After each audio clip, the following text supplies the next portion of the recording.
What's up, everyone? We're back. Dr. Maxfield, Dr. Shaw, and welcome back to our channel, Doctorly, where we talk about all things skincare and dermatology. We are jumping back into our series that was requested by all of you in our community post, which is creating more routines around different skin conditions and skin types. So today, we're going to be able to create an acne routine. Now, when we create these routines, they're not really for everyone, but this is just a general idea of what a really good acne routine looks like. We'll talk a little bit about how to treat acne, what causes acne, and why we're choosing certain ingredients and certain products when we're creating these routines. But that's the goal of today. yeah, exactly. And I think it's a very important distinction. That's the whole, I was going to say thrust, but I can't think of an alternative. So thrust of the whole channel. Everything we bring forward is to help you just make deliberate decisions, piecemeal, pick apart, tailor it towards your skin, because every skincare routine is personalized. Even in the office, I tell people, this is something we're going to come back to in a few months. Everyone's skin reacts differently, and we're going to tailor this towards your skin. So do the same,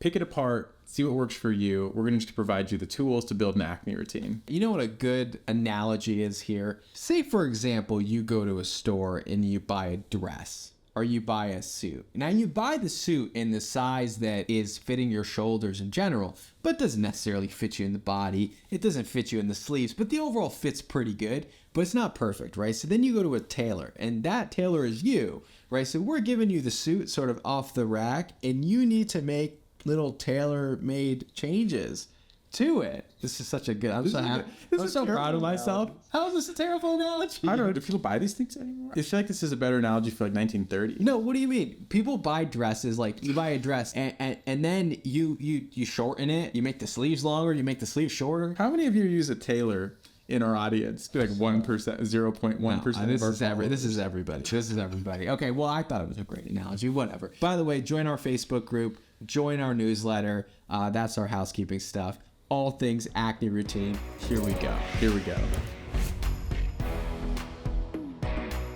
We've talked about acne before. We did a video on rosacea, which I actually loved the video on rosacea, as poorly as I think it probably looks. But it's important that you realize, like, not all things are acne. So before you dedicate your time, effort, money, energy into investing in building an acne routine, just make sure that's what you're actually dealing with. Right. So we did a video in the past. It was like, is this acne? Is this rosacea? Or is this something else? And we can link it above so you can watch that video. But the idea was that what I was seeing a lot of, especially in my direct messages, which I don't respond to direct medical questions in my comments, by the way, but I was seeing a lot of people send me pictures of rosacea in their face, because I look at the pictures, and they would say, like, this acne routine is not working for me, and I wish I could respond and say, hey, you don't have acne, you actually have rosacea. And so getting the correct diagnosis is super important, and having a board certified dermatologist do that is going to get you in the right direction. There's a company called CORTINA that saw that video. They reached out to us to sponsor a video in the past. This video is not sponsored, but what they said that they would offer to our audience, which I think is pretty cool,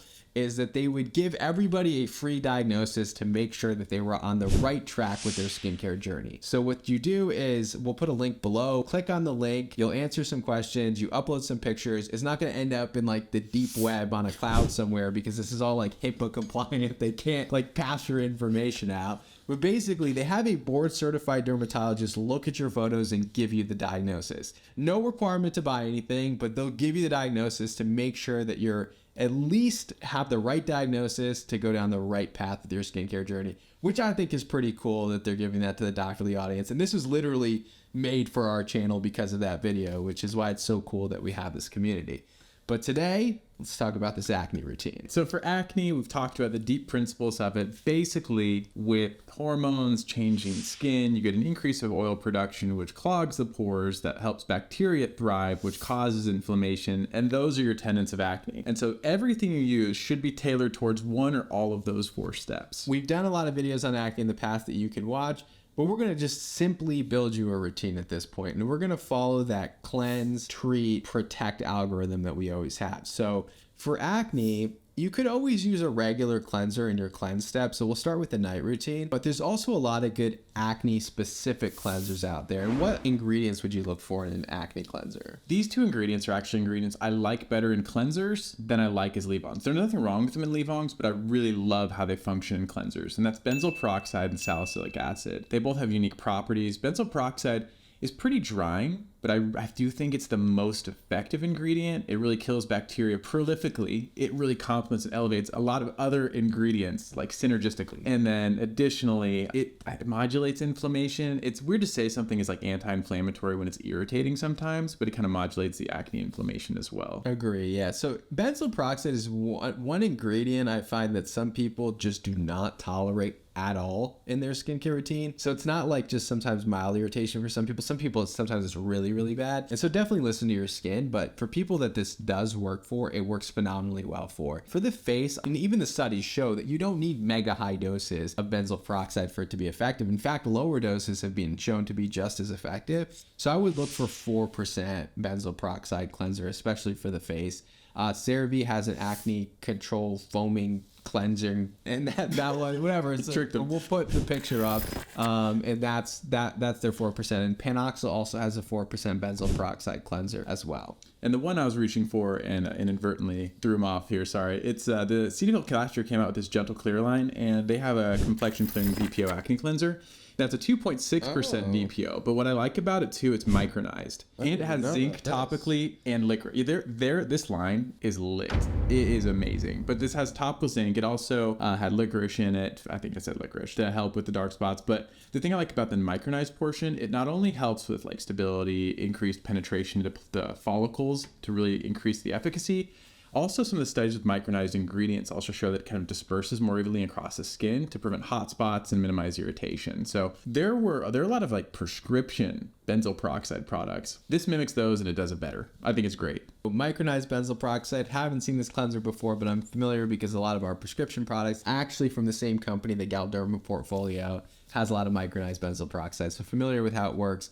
And overall, seems like a great product. I have to check that out. Of course, beware, benzoyl peroxide does bleach clothing, towels, bedding, your hair. I don't care. I found some Reddit proof that it can bleach your hair. Didn't me? I actually tried it. I told you I would do it for like a month. I did it, and it didn't bleach it. I didn't say anything about it. I just kind of left it mine. Well, fair enough. Maybe it doesn't bleach everybody's hair, but just be careful. Be cautious with your linens. Use white linens if you have to, and make sure you wash it off entirely off your face.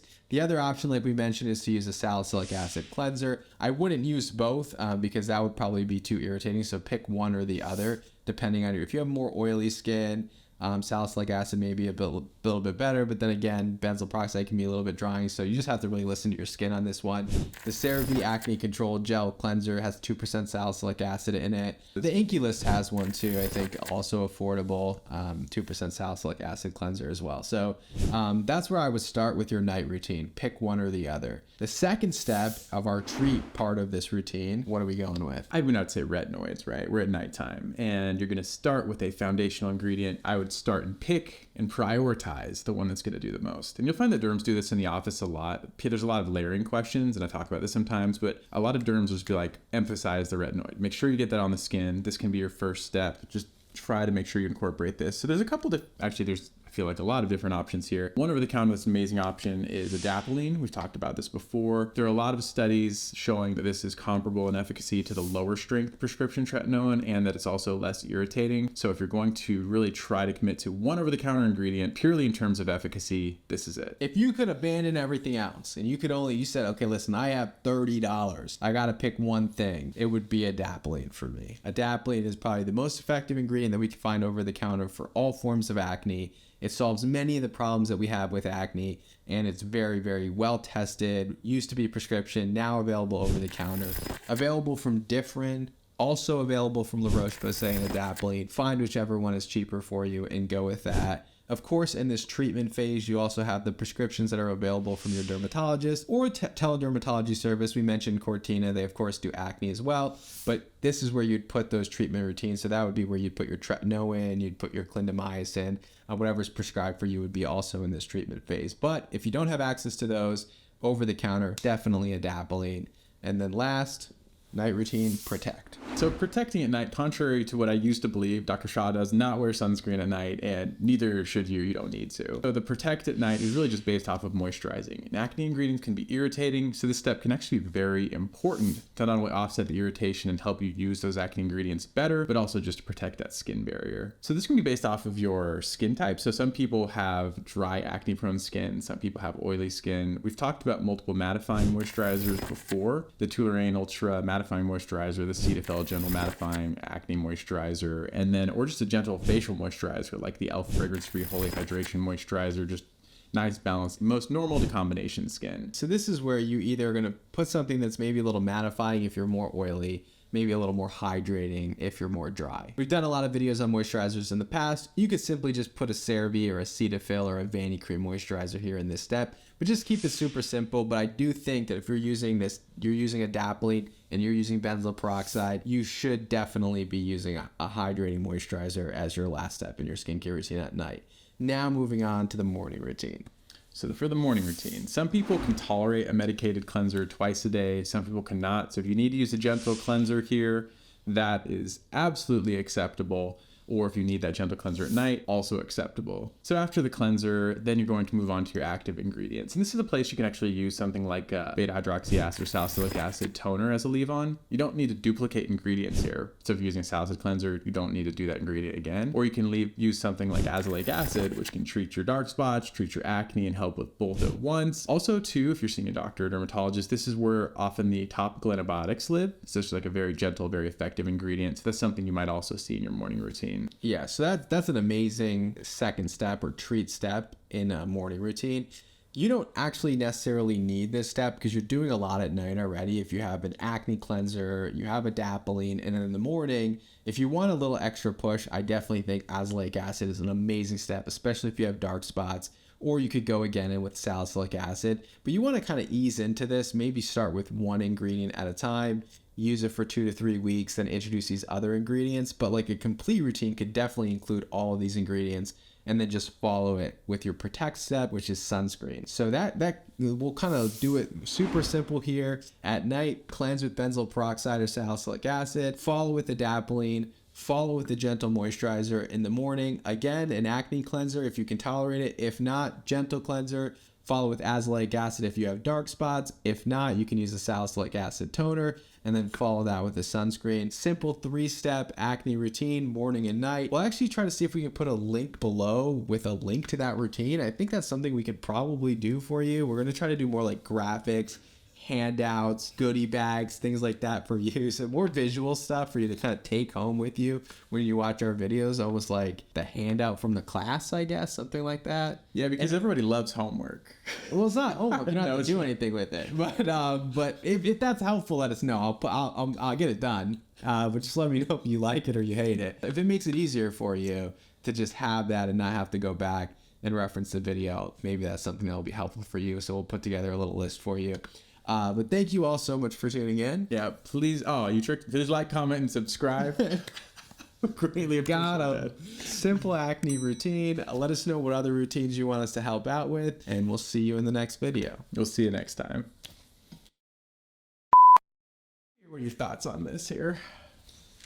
What the heck is this? So I'm trying to get my life together. Dr. Shah brought up a good point about a year ago. Nothing to do with acne. He was talking about what to do to get healthier. And he was like, yeah, I'm not going to exercise. And I was like, why not? Because I love exercise. And he was like, the easier thing is to do less. So I took his approach and did the opposite. I'm doing more. So I'm trying to eat less. I'm still exercising. And I was like, what's the best supplement out there just to help me get my eating habits in order? I heavily researched things for just overall eating health and things like that. So is this the glucomannan? That's the main piece to the puzzle here. See, like mines. That was the clincher. I think functionally it's going to help me build new habits and snack less, feel fuller more, and that was the ingredient that my eye was drawn to.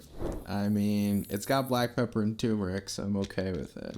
But supplements always get weird. I think when doctors talk about supplements, you just become a quack. Only if you are getting paid. Getting paid. Yeah. No, but I don't know. I mean, not paid. He's not paid by Lean Bean, at least not that I know of, you know.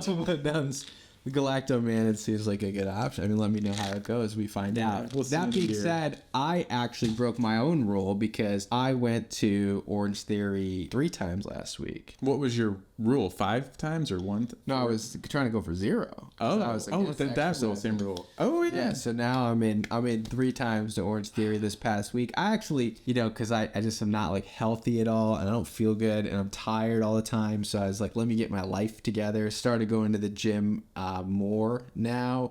I also weigh more than I've ever weighed before. So do I. But regardless, more exercise this year. See, that's it though. Which makes me something interesting with this channel is you're aging with us, we're aging with you, and so you're gonna get to see us kind of like just do life, live life, change life as we get a little older here too. The race to see who goes bald first, I don't know. Who knows? Who knows? All right, what were we talking about?